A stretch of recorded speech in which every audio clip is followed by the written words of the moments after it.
This is Jim, and I'm standing in front of the many stairs at Bethel Church here. And the story that comes to mind is Jacob fleeing from his brother Esau, who was actually comforting himself with killing his brother, who had just robbed him of his inheritance and his birthright. But now Jacob has nothing. He doesn't have his mom who loves him. He doesn't have wealth. He doesn't have anything. And he's in the middle of the desert with a stone for a pillow. You can find this in Genesis chapter 28. But here's the verse I want us to look at. Genesis 28:13 says, "And behold, the Lord stood above it." Now, backing up, it says in 12, "He dreamed, and there was a ladder," or better translated, a stairway set up on the earth that reached the top to heaven.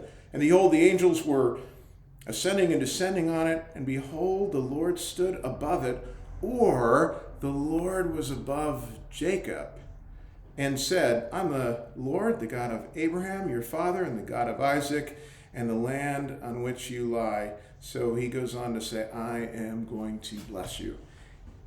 We just put up the Christmas Eve sign, Martin and I, and I want to tell you that our Christmas Eve service and the Christmas that we celebrate is where God came near to us. What does this have to do with this Genesis passage?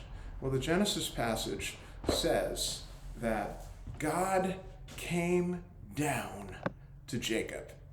He had nothing to offer him. It wasn't his good works. It wasn't his wealth. It wasn't his morality. It wasn't his commitment to truth. It wasn't because he was a good-looking guy. It wasn't any of these things that would get him up to God.